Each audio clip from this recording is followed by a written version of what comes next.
Okay, so you're starting a new unit tonight, yeah? Working with diverse people, something that is obviously very common in Australia these days, with about 30% of people born overseas. So there's a lot of diversity in our workplaces these days. In particular, tonight we're going to be looking at social and cultural diversity, yeah? Before we get into it, I'd just like to, in the spirit of recognition, Hayter Institute of Education acknowledges the traditional custodians of country throughout Australia and their connections to land, sea, and community. We recognise Aboriginal and Torres Strait Islander people as the first inhabitants of this nation and the traditional custodians of the land on which we work, live, and study. We express our gratitude for the sharing of this land, our sorrow for the personal, spiritual, and cultural costs of that sharing, and hope that we may move together forward in harmony and the spirit of healing. We pay our respects to all First Nation people and acknowledge elders past, present, and emerging. Any new students in here tonight? Any of you not seen this one before? Usual stuff, cameras, microphones, break times. We're all okay with that? Okay. Let's. I got my hair.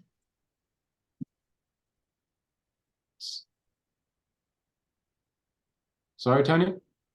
Oh, I got my hair cut on my glasses. Sorry. I'll mute myself. No worries. All right, so we did our little icebreaker already. So let's jumping in. Yeah, social and cultural in diversity. Yeah. So we're going to be looking at those main points there. Probably the interesting ones, a little bit different for you, would be socialization and cultural awareness are probably the two big ones that we'll be focusing on tonight. But we will touch on all of these points over the next couple of hours. All right, so let's first start with what is culture. Yeah, so we got a little YouTube video here to watch, and then we'll come back and have a bit of a. All right. So you notice the last comment there, yeah? No matter what your culture is, the only true thing that's true of all cultures, you might say, is that it is changing, yeah? So what do you think are the main influences in the world these days that are changing cultures? Social media. Big one, yeah, definitely. Having a big effect, especially probably more so in Western countries, but yeah, definitely everywhere.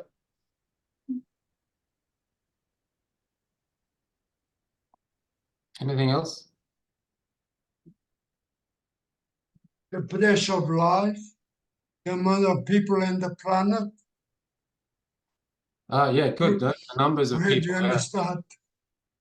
Yeah, it definitely has an effect on culture, the size of the population. Yeah. Oh, sorry.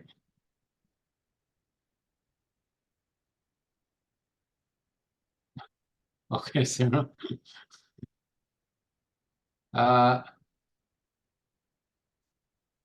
Yeah, what do you think about globalization? What sort of effect do you think that's having on individual cultures? Well, that's an old thing. Now it doesn't do any individual culture any good. When you mix them up together, you end up with something new. Yeah, it's very true, yeah. And sometimes you don't always like the new stuff. Yeah, it's a sort of change that's, yeah, well, some people always have a problem with change, yeah. It's difficult for them to accept and adapt. True. Any other drivers you think of changing? What about just thinking inside Australia? What things do you think are affecting or changing Australian culture? Very slowly. It's changing slowly, yeah. I mean, after all this time, we still voted no. So And doesn't say we changed much, does it? I just suppose it depends on what you're talking about, yeah. There's some things you look at in Australia, you're like, well, that seems to be the same as it was 30 years ago. Other things are very different. For example, like social media, the one that Abby brought up, yeah. Didn't Other Yeah, exist, but cultures. didn't that's exist 8 global. years ago, yeah. So that's having a big effect. But then yeah, there's other things like yeah, like our food hasn't really changed much. Yeah. So Social media is not an Australian thing, it's a global thing. yeah, yeah. It is. It's everywhere.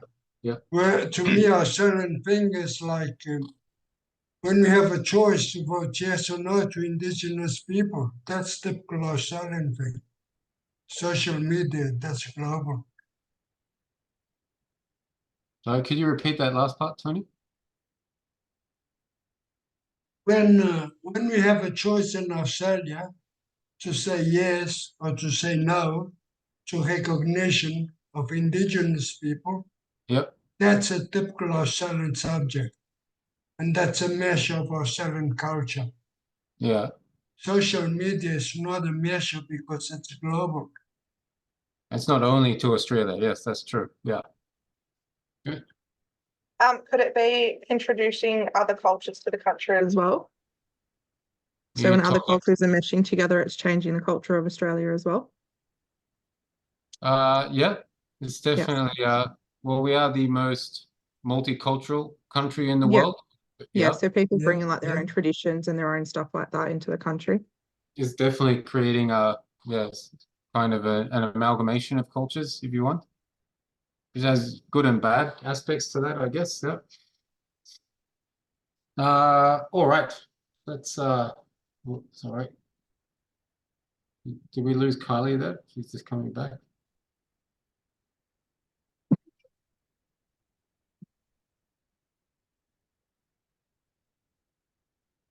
Okay, so looking exactly what is culture, yeah? So these are our shared ideas, our ways of doing things, right? So it can be stuff as well, right? And also, yeah, non-material elements like knowledge, values, and beliefs. Yeah. Can you think of when we think about Australia, traditionally, what are our values and beliefs?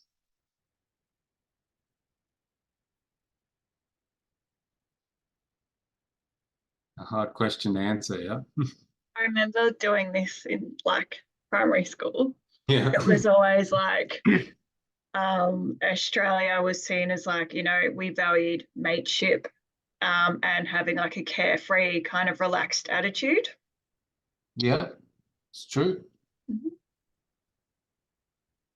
Yeah, I guess also in we would say like we have like the general Western values as well, as in like elected officials, freedom of speech, freedom of religion, freedom of press.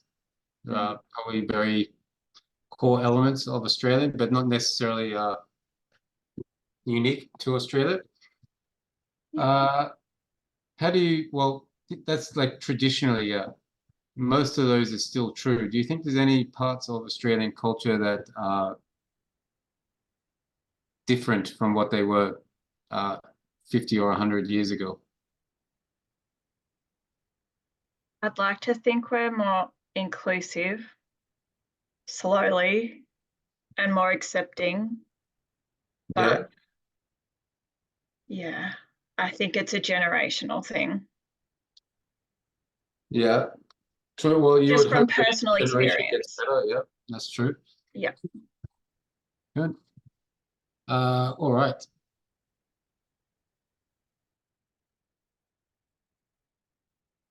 So you're looking at the different aspects of our culture then, yeah?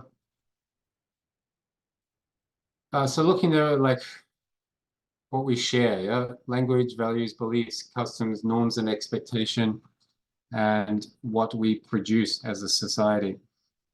The interesting part there is that it's learnt, yeah? Obviously, nobody is born with culture.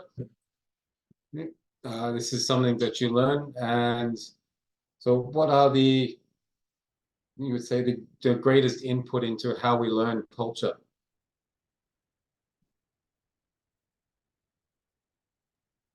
from our family, I think. Always, Firstly, yes, right? yeah. Your immediate family, obviously your parents, your brothers and sisters, and then your extended family probably have the greatest influence on culture. Yep. What about as we get older? What are some other influences where we learn our culture?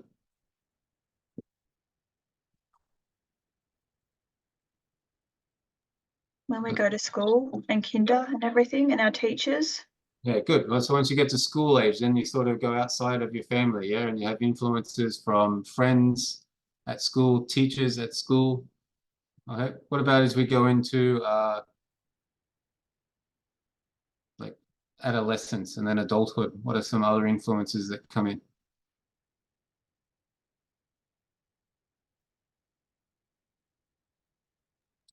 Again, the media. Yeah, I was going to say Right. social Yeah. media. No, it's not just social media, yeah. Obviously, once you reach adolescence, you start to Yeah, so like the news and that kind of TV stuff as news, well. Yeah. newspapers, less so these Yeah. days, more like news websites, Magazines. magazines, social media. So Yeah.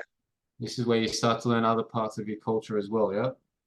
So basically, it starts very narrow, and the biggest influence is your family. But as you get older, you have more varied and wider influences to learn your culture. Rightio. So a video very much focused on Australia here called A Cultural Guide to Australia. So let's have a little listen, and that was an interesting video. Who do you think it's for? For people that aren't Australian. That was funny. Yeah. I didn't realize it. That's how people saw us, I suppose. Yeah, well, what things surprised you? As being direct, I don't know. And I just thought it was funny how it said to remain calm when speaking to us. I mean, I get it. I agree with it, but I guess because that's the way what we know, we wouldn't think that it would be something to be mentioned about us, if that makes sense. Yeah, maybe something Yeah. we take for granted, so we don't think about it. Yeah, Yeah. No, that's funny. yeah. So what elements did they put in there as like part of Australian culture? Or what topics were they talking about?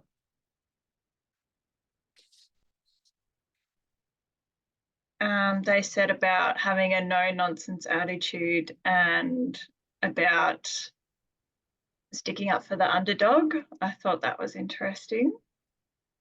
Yeah, so they talk about our behavior and our attitudes. What mm, else did they mention in that? and our values of about not about the different classes in Australia, like how it's not really divided that way. No, but we still do aim for some material success. Yeah, good. Yeah. So they started off talking about the land in Australia. Yeah. So how do you think that influences a culture? You need a reference. Think about Australia and England and the differences in our culture, and also the differences in our land. Yeah. They failed to mention about the Indigenous culture. Yeah, that was a big one. Yeah. It's also the weather, the landscape. That's true. um, Yeah. The climate humans, definitely influences our culture. well, we come from the land. Even we might have forgotten it, but that's the fact. So if we come from the land, that's always going to be part of you, one way or another. Exactly. That's Yeah, good. All right. So having a look at society, yeah. Well, anyone want to have a go at or defining? So what is society, yeah?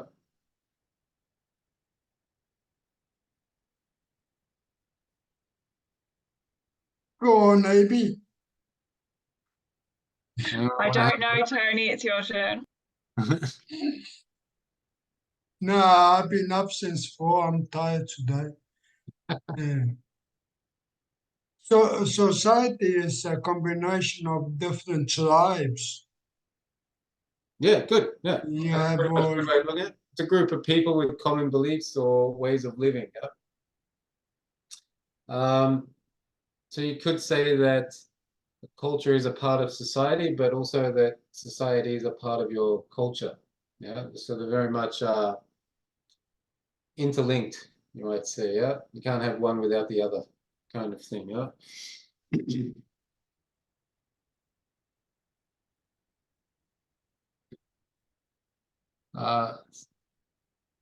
So let's move on to the first main topic we want to talk about here, socialization. Are you all familiar with this term?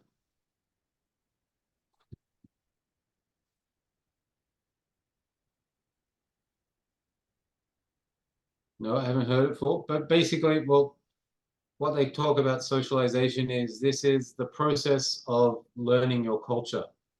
Right? So this is how you go from when you're a kid, not really knowing anything, including the language, to becoming a part of a society or understanding the culture of that society. Right? So it's a really long, perhaps even lifelong process of learning the culture of a country. Yeah. So what's the main way you think that this happens? Right? Thinking about kids growing up, what is the main way that they uh, go through this Through process of socialization? through their parents, like what their parents teaching them, or their carers, or like their community. Yeah, good. And exactly how do they learn from their parents? Just by them speaking, practicing traditions, like just the general stuff. Good. So yeah, they pretty much, or they imitate what their parents do. Yeah. That's how they learn to speak. They spend a year listening and then just start blurting out the words that they hear. Okay, it's how they learn to behave. Yeah. So what they see their parents doing is what they think is normal and what they do outside of the home. Yeah. Um, Obviously, this changes a little bit as we're exposed to people and social institutions as we grow up. And that's where we start to learn our social roles and our expectations also from outside of the home. So it's worth noting here too that family doesn't necessarily have to be your biological mother and father. Yeah. So when we refer to family and family being the main influence on socialization, they're talking about the group of people that raise you.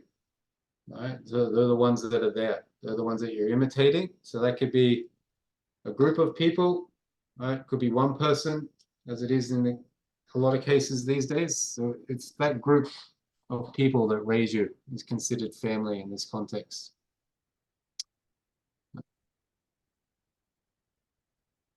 Okay. And that's pretty much what they do. Yeah, they teach us to be members of our own society and culture through imitation, and family being the main part.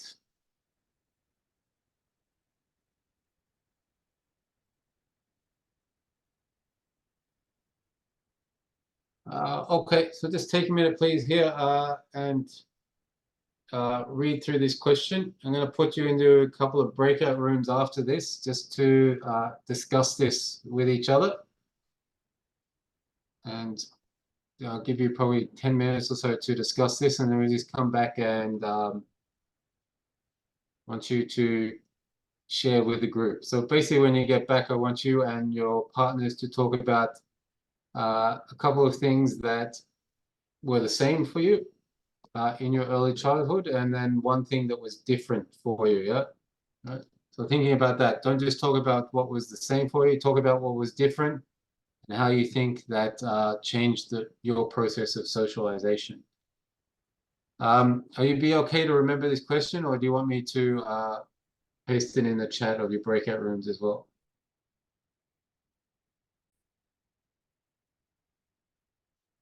Okay, welcome back.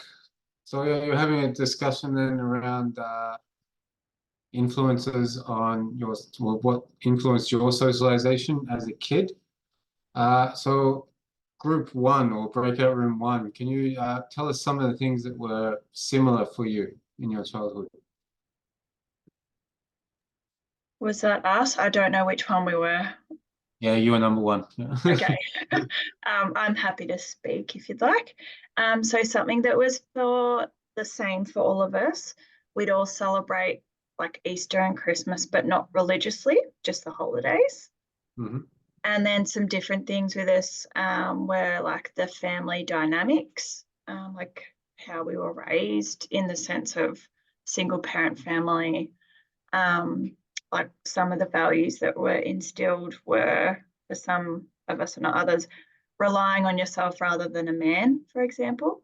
And for myself and Caitlin, she was told good grades or don't come home. And I was told for school, try your best and be happy. So, Right. Okay. yeah, bit Yeah. different. All right. Nice. Okay, and the other group in room two, what were some of your similarities? Yeah,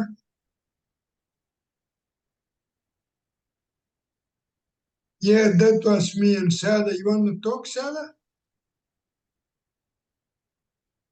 You're right. You want to go or you want me to go? You can. I missed out on a bit much. Okay. Well, different cultures. When school is everywhere, but education is different. Your sense of purpose is different. If you're born in Africa, your sense of purpose is totally different from someone who's born in Australia. Your education is totally different.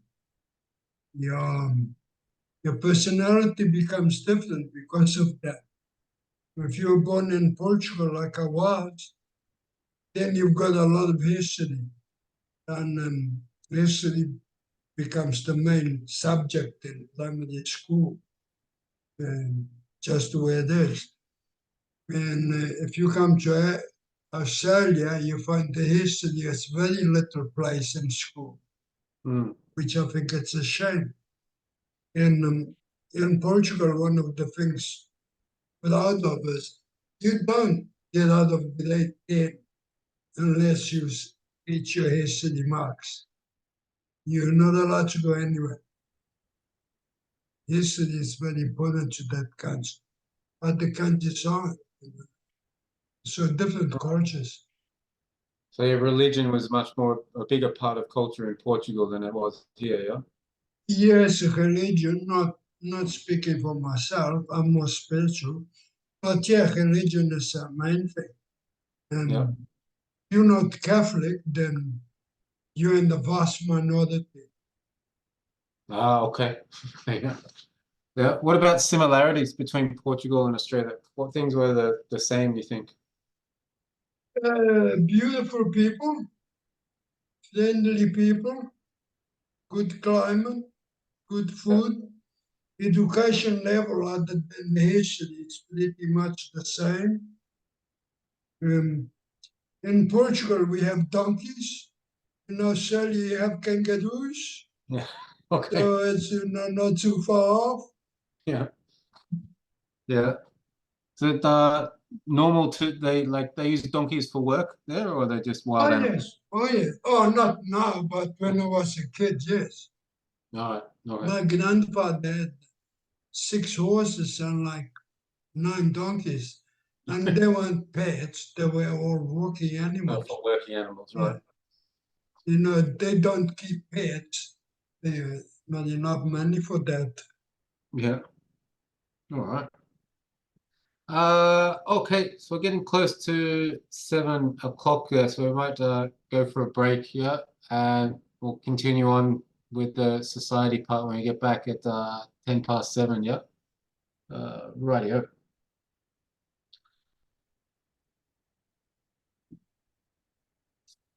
Yeah. So you're looking now at what we call social norms. Okay. So they basically can see their expectations of how people should act in different situations. Yeah, might call them rules for society, or expectations is probably the other way to look at it. Quite often they are attached to specific social roles. Yeah, a social role is something that we recognize as a way that we are expected to behave or think or feel when we are performing that role. And it's not to say that everybody only has one role, right? We all have multiple roles. So you all have the role of parents sometimes. You're here tonight as the role of student. You go off to work tomorrow, you'll be the role of employee. And each one of those roles has different social norms. And again, they're not a fixed thing, yeah?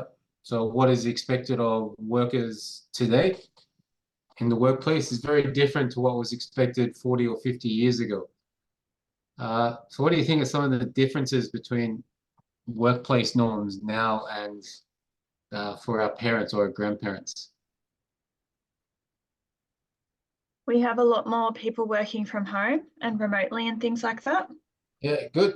Yeah, where we do our work from. So right now, like you're all studying in your house. I'm at my house in Queensland, right? That was not possible, obviously, 30 years ago. What else? Safety. We've got safety. Our parents didn't have safety. Sorry, Safety Tony? is safety, workplace safety, workplace regulations. Yeah, good. There's a lot more focus All on that keeping people stuff. safe at work now, yeah? Yeah, good.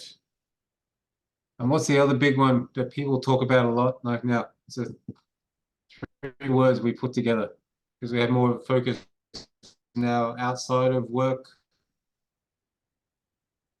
Right? So we call it a work-life balance. Yeah, it's definitely something that's more prevalent today. That was not so much for our parents. Another big change in social roles. Yeah, thinking about husband and wife. What's been a big change in the last 30 to 40 years in that sort of social norm? More women are working rather than Good. just being a housewife or having children. Definitely. Yeah, more than 50% of women are in the workforce today. Yeah. I'm not sure what that percentage was 40 years ago, but it was a lot less than 50, yeah? And how has that changed social norms for men, yeah? More women in the workplace, so how has men's roles changed? Or how should they have changed, yeah? It Some men means that haven't accepted sometimes it yet, but it means sometimes a woman is their boss. yeah, that happens a lot more, yeah. Female bosses, yeah. And What about at home? How has their role at home changed? it's more balanced. It's more equal now, definitely, with household like duties and chores and with the kids and things, definitely. Yeah. Yeah, so just good examples of how they vary over time, yeah? All right. Moving on. So social, I mean by this social class.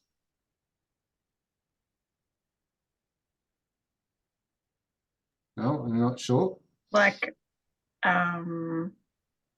basically, is it like how much money you have? Well, that's one way that society is divided into class, yeah? So basically, Well done, Amy. right, there's a hierarchy in most societies, yeah? Some people have a higher status or social position than others.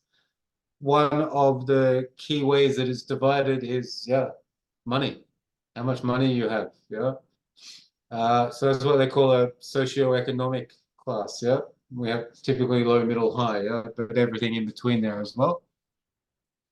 And it can determine what privileges you have, yeah? How much power you have, and also how you are rewarded for what you do, yeah? Can also have different obligations on them, yeah? It's not something that's really talked about a lot, but you know, the upper class people have a much bigger tax obligation, yeah, than lower class people. But obviously nobody really cares because they've got lots of money. But yeah, there are certain obligations that come in different classes as well, yeah.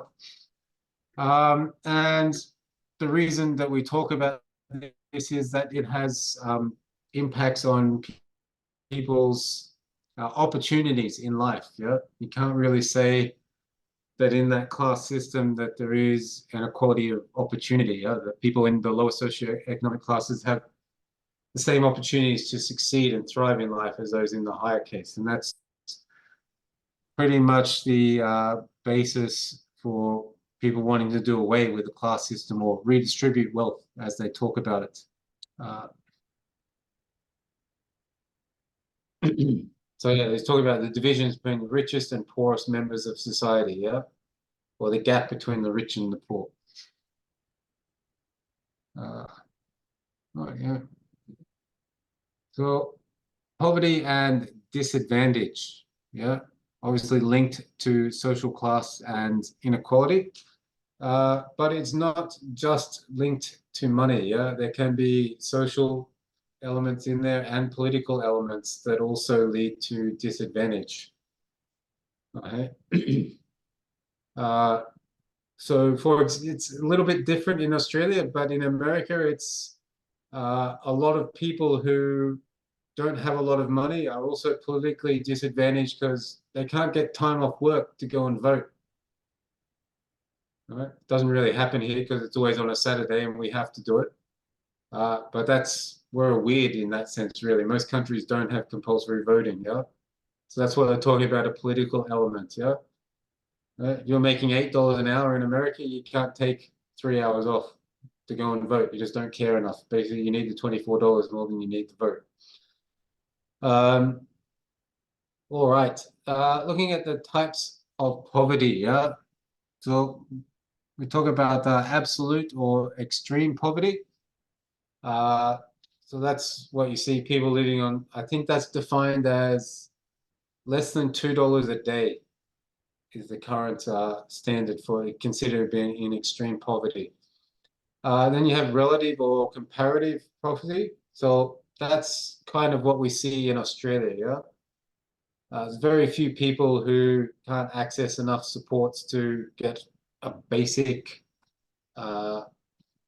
standard of living in Australia, but we still have what we call the working poor here, yeah? So, and that's an example of comparative poverty, yeah? Compared to other people in the country, they are much worse off. And then generational poverty, yeah? So basically, people get stuck in that lower socioeconomic class, yeah, because of a lack of opportunity or ability, there's no upward social mobility, right? That poverty is then passed on to the kids who stay in that, and it's just a never-ending cycle of it. Right.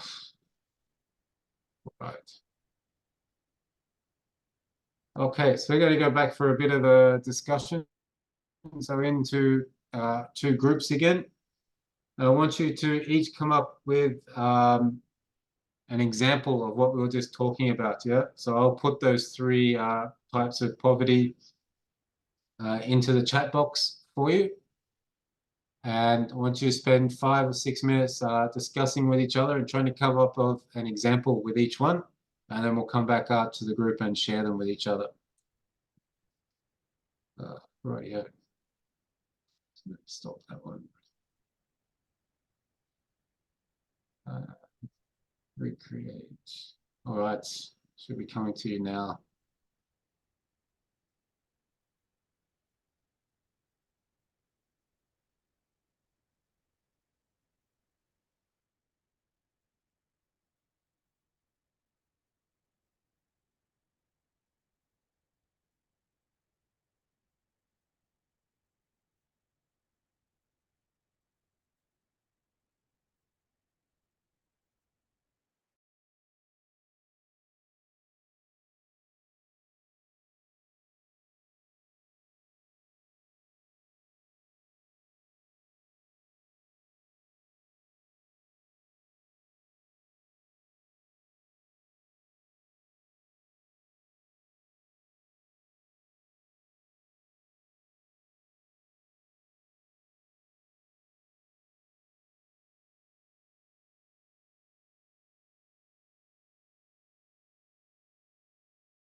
Okay, so you're in your breakout rooms discussing those types of poverty. Abby and Sarah, you want to go first with your examples? Yep. We got absolute poverty is when, oh, we only did absolute poverty. Is that correct? Or were we meant to do all of them? We were looking for all three, but don't just give us what you've got. Yep. Okay. Absolute poverty is when household income is below a certain level. This makes it impossible for the person or family to meet basic needs of life, including food, shelter, safe drinking water, education, healthcare, etc. Defined by the United Nations as a characteristic of deprivation of human needs, such as safe drinking water, sanitation facilities. So the same things again. Some of the consequences of experiencing this are having hardship impacts on people's physical health, mental health, and social connections. It also makes it harder for children to learn and thrive. These consequences increase the cost and demand on our public services and prevent people from realizing their potential. And then we had a few countries that experienced this degree of poverty, and they were Sudan, Afghanistan, Chad, Liberia, Zimbabwe, and Guinea. Yeah.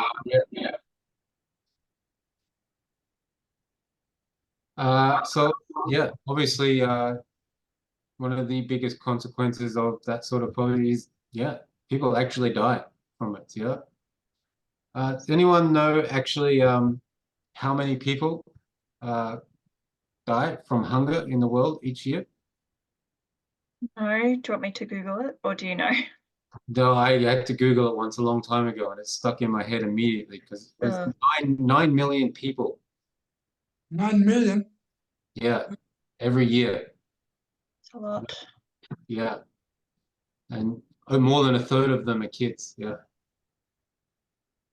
it's a pretty scary number. Yeah.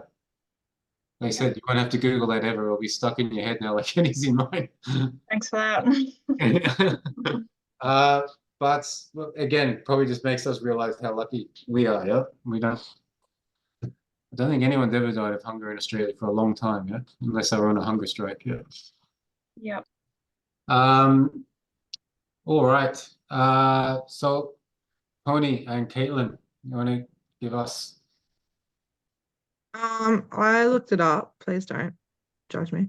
But for absolute poverty, I had the same thing. We had the same thing. But then we had relative poverty, which was based on like different, sorry, somebody who's not earning the Jesus, now I'm trying to remember it, the average wage, like earning below. And then you wanted a third one, didn't you? Because I only looked at the two different types. Yeah. And then you've got situational poverty, which is, I'll tell you in a second. Generational poverty. Yeah. Yeah. Did you say generational or situational? Generational. Yeah. So it's basically they were born into poverty. Yeah, because their parents were poor and they were born into poverty. Yes. Yeah. Okay. As of 2021, as many as 828 million people were affected by hunger globally. 46 million, this is from 21, the deaths were attributed to starvation. The main countries are Yemen, Afghanistan, Central African Republic. There were 86 million they reckoned in 2021. 86 million people living in poverty. 828 million were affected by hunger, Right. and they reckon 46 million were the main reason of death or starvation. In 2021, it was 86 million. Yep. Jeez. No. 46 million. 46 million. Yes. The Right in 800. the middle of COVID as well, though, wasn't it? Yeah. Yeah. And Right. the worst countries is Yemen, then Afghanistan, Ethiopia, Nigeria, Somalia. Right. Anyway, Yeah. I'm smart because I'm looking at my computer. Yes, Dr. Google knows everything. Yeah. Okay. All right. So I'm going to move on now and have a look at cultural awareness. Okay. Anyone want to have a go at saying what this is?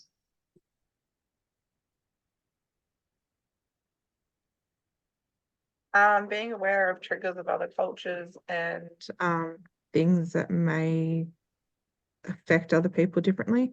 Also being aware of things that people can and can't do within their cultures. Yeah. So the first one, obviously, as it says, just you need to know what the social norms are in other cultures. That's cultural awareness. Yeah.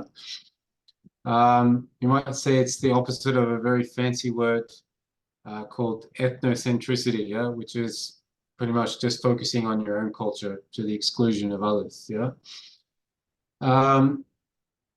Obviously, as part of that, you're going to recognize the differences in that. And we're also going to be talking now about cultural sensitivity.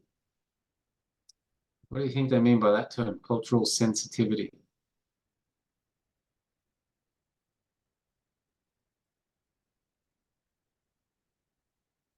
No? Maybe change. Sorry, go, Abby. You go, Abby. I was just going to say maybe changing your behavior or something to be sensitive of like others and how they would receive that if it's rude in their culture, for Yeah, example. so it's a little bit, it's kind of the next step beyond understanding the differences is actually being able to adapt and understand how your actions might be perceived by someone from a different culture, yeah? Rightio. We get into the interesting part of it, yeah? Developing cultural awareness and cultural sensitivity.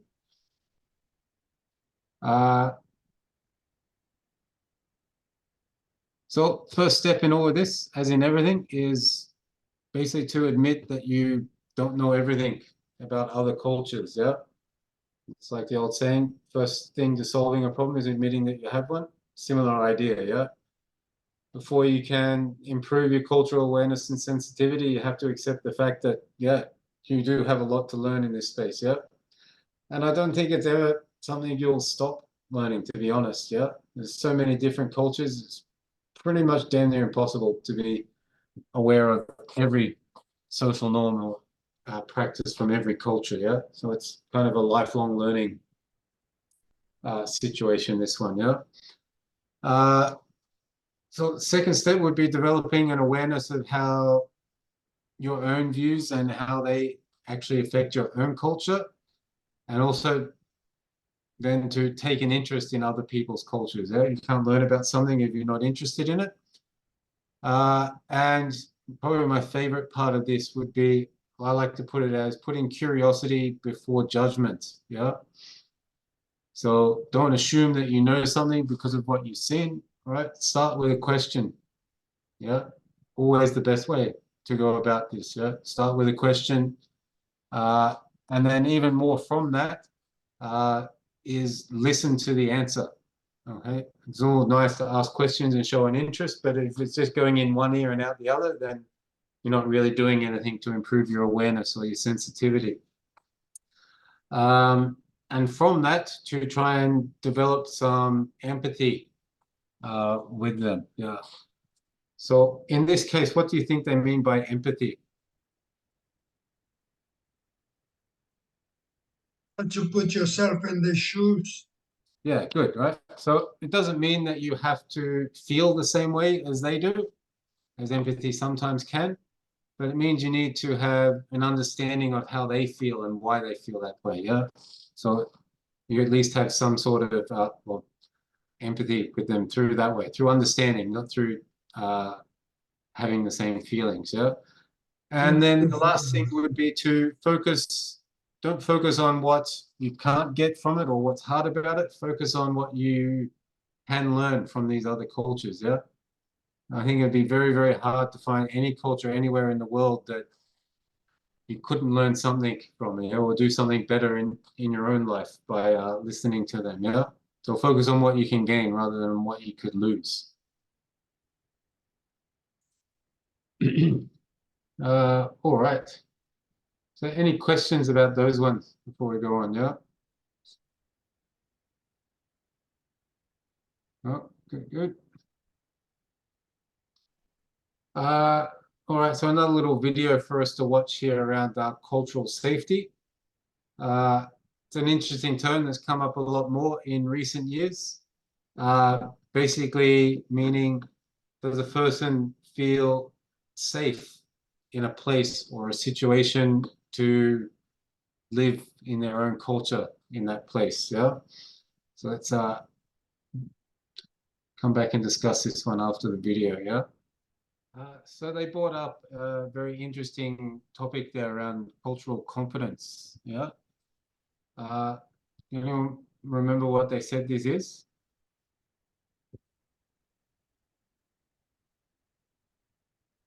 No. All right. So basically, this is what you're aiming for in through your cultural awareness and your cultural sensitivity. You're trying to increase or build your cultural competence. So it's a way of, or your ability to understand and communicate effectively across cultures. Yeah. Right?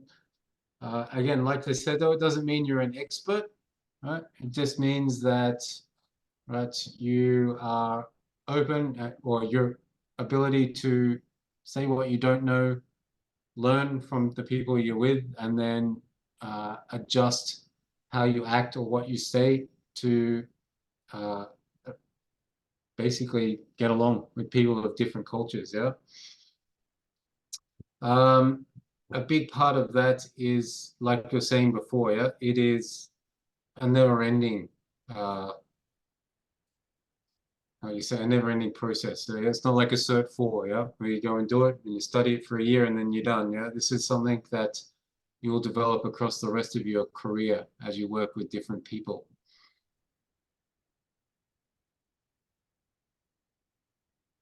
All right.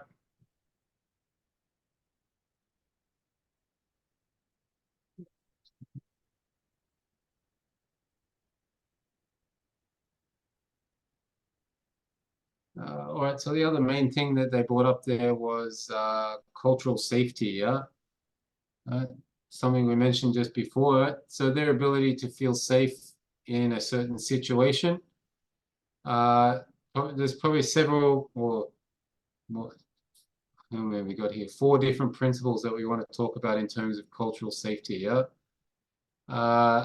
It's talking about not assaulting anyone's identity.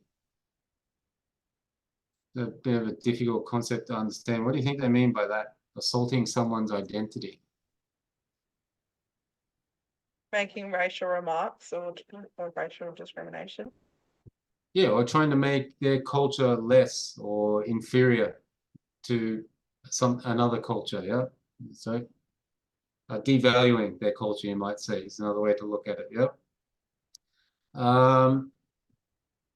And you also need to you look at ways of empowering people so that they have self-determination and autonomy inside the situation that you're talking about. Yeah. Also to support and promote their customs, traditions, and practices. Yeah. So you notice there it wasn't just enough. Well, they're saying it's not just enough for you to accept that they're different, right? If you're wanting them to feel safe in or experience cultural safety, then you actually need to give them opportunities to express their own customs and traditions and practices. There's something you need to promote it, actively invite them into this space to share their culture with you, not just say, okay, you're different, I accept that. And also the final one is just, yeah, accepting the differences and not imposing your own expectations onto them. Yeah. And through those 4 points, you can create an atmosphere of cultural safety.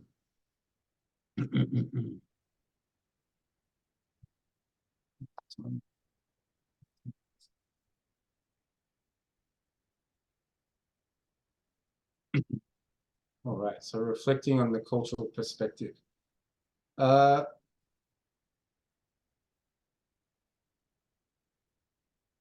Yeah.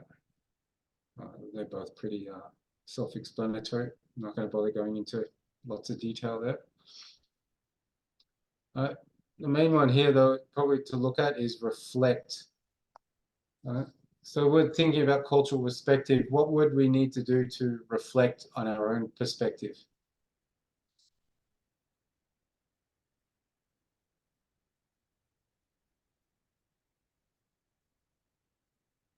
Yeah, it's a tough question. Anyone want to have a go at it?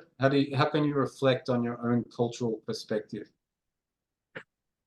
By looking at yourself, by looking inside where you are, by comparing yourself, not comparing, but by understanding others and understanding your place. Yeah. We all have a place. If we understand our place, we don't introduce so much in other people's place. Yeah. So I was going to say, and just be aware that like other people wouldn't share your views as well. And if people ask questions, they're not being rude. Like some people just genuinely don't understand things and want to know. yeah. Yeah, it's like they say, yeah, the only stupid question is the one that you don't ask, yeah. Right. So it's also important that you understand that we all have bias here, yeah. It's not something we can escape and say, oh, I'm not biased, yeah. We all have it, yeah. It's important that you recognize that you have it. And again, like I was saying, use that, right? No assumptions, use that perspective of curiosity before you make any sort of decisions about anything, yeah? Because as much as you might try to overcome your biases, they're ingrained in you, all right? And the only way to really not let your bias affect the situation is to not impose your thoughts on it, yeah? It's to ask questions and listen first, yeah? And through that, right, bias doesn't come into it, yeah? Or your bias doesn't come into it, yeah? Obviously, that has to become a two-way street as well, yeah? The person that you're talking to has to put their biases aside and ask questions about your culture and accept them in that way, yeah? But yeah, bias is something you can't escape, even as much as you want to, right? It's just, yeah, it's part of us. It's who we are. Everybody has them. Rightio. So the big question here, yeah? So we're going to go off into a couple. All right. Do you mind if we have a break a little bit late? We might go. We probably won't finish this till about 10 past 8, yeah? Or would you prefer to have a break now and we'll come back and do this? I don't care. All right, let's get through it then. We'll have a break when we're done. So yes, you go off into your two groups again. And I want you to come up with at least 4, preferably 5 or 6 ways that you think you could improve your social and cultural awareness, right? And try to be specific about it, yeah? So don't say, I should listen, yeah? Improve your culture and social. Yeah, think about specific situations in your life. Like, this is what's happening in my life now. Maybe I could go and try this in this situation, yeah? Right? Talk to your partners about it, share your ideas about it. And then so you'll have 10 minutes for this, yeah? We'll come back and we'll share some of these ideas with the group. Back, yeah? So it's a pretty tough activity, yeah? When you need to get specific. Before we get into that, Abby and Caitlin, can you tell us what the general sort of actions you came up with for yourselves? Yeah. Did you want me just to talk, Abby? That's okay. So watching the news, you can.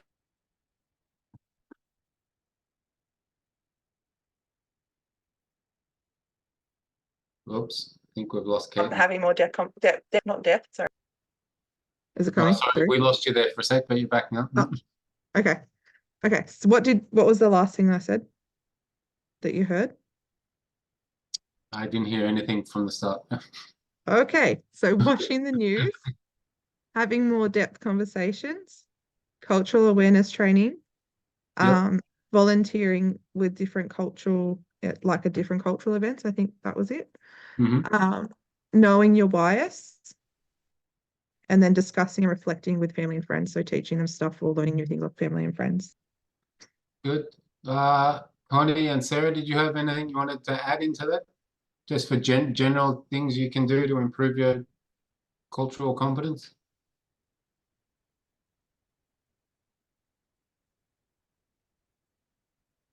Nope. All right. Okay. Abby and Caitlin, can you come up with any specific ones that you can do in your life at the moment? I came up with two. So I am in child protection. So I work with the carers and the kids, and my job is to place kids with carers. Yep. So for me, I have to, I guess, research kids' cultures and carers' cultures to match them correctly. And then if the carer isn't the same culture as a child, I have to then deliver it to the carer, I guess, and teach them about that culture as well. Mhm. And then for my bias is cultural punishment. So when you think about different cultures and the different ways they punish children, some cultures use physical punishment and that's part of their culture. And my bias is knowing, well, I automatically assume if a child of that culture comes across, that's what I assume they're in care for. But sometimes it could just be because parents' mental health. Yeah, okay, good. Tony and Sarah, did you have any specific ones? Tony, you had a good example you told me about when you're working for FIFA. You want to share that one? Well, I spent 9 years as a coach, and the last 4 actually working for FIFA as a coach for young kids. And you get kids from all over the world, from Africa, from Afghanistan, and when you've got to put them in a team, you need unity. So you've got to understand the cultures so you can make sure that everyone in the team understands the cultures. Because it's you as the coach, it's your job to unite the team. And you don't do that without understanding them. And sometimes one thing I used to do, I did once where I had this young kid from Afghanistan, which I felt totally sorry for. And he's actually a sprinter for Queensland now. But the way to get to talk to him was his brother used to bring him to China, and I used to take him home. And every time when I took him home, I'll stop at Angry Jack's or McDonald's because he had never seen one of them. And I'll buy him a burger, and I will talk, and I'll ask him about his life.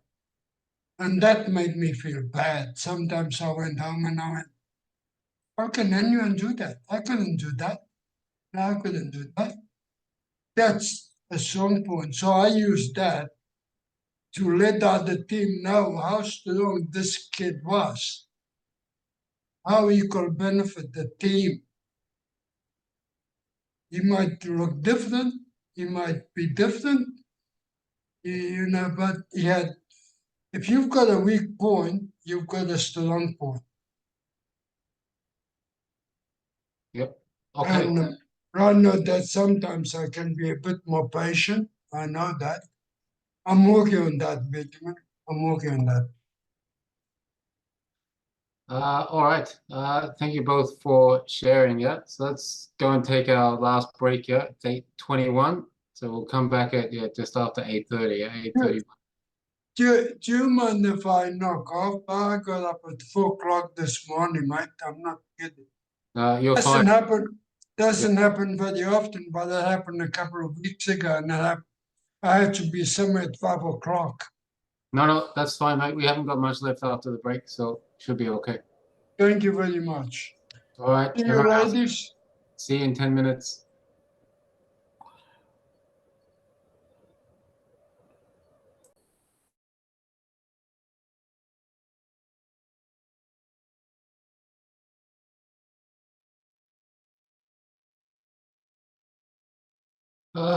Okay. Well, we're almost there, yeah. There's just one more point to go over before we wind up for tonight.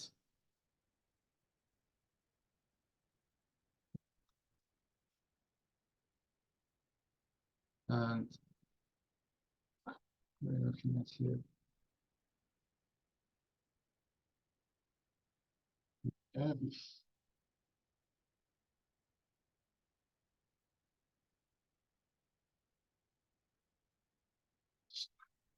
All right, we're just looking at the impact of mainstream culture on social structures.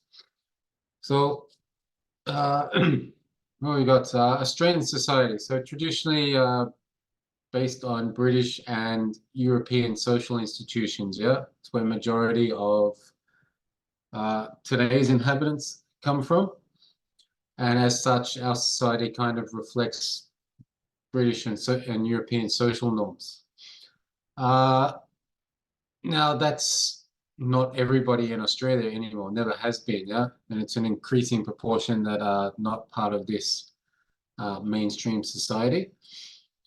Obviously, those differences can be around family units, religion, legal systems, economic systems, and because of these differences, they can not feel like they're part of mainstream society.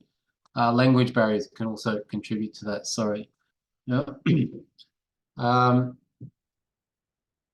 So basically what this can lead to is well, what they would call lack of cultural safety or a lack of belonging and isolation from the mainstream because it works in a different way to what they're used to. Now, there's two schools of thought on how you go here. You'll hear a lot of people going down the Pauline Hanson route. It's like, so what? They're in Australia. They should learn the way we do it. And then you have the other side saying, right, okay, we need to adjust our culture to incorporate these new ideas and these new ways, right? Again, and that's pretty much coming down to understanding what we were talking about before. You have to focus on what you can gain from this, yeah, not what you'll lose from it, yeah. I guess that's the two differing viewpoints people have on this, yeah. One side's focusing on what they're going to lose, whereas the other side's focusing on what can be gained from these sort of things. All right. And that was all of the content for tonight, yeah. So the points we've covered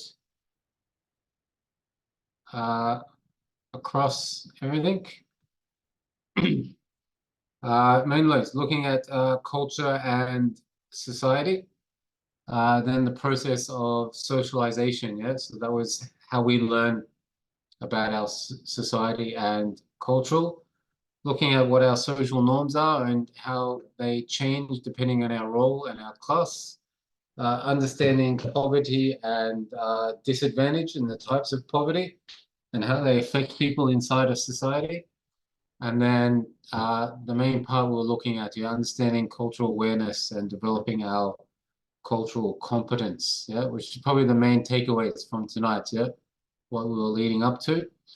Right, understanding those skills that you can put into place to improve your cultural awareness, and yeah, through that's becoming a what they call a culturally competent communicator.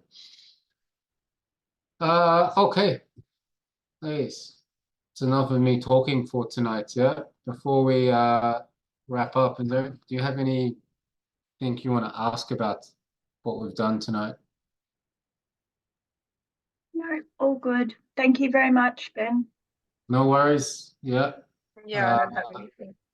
But thank you for that. Okay.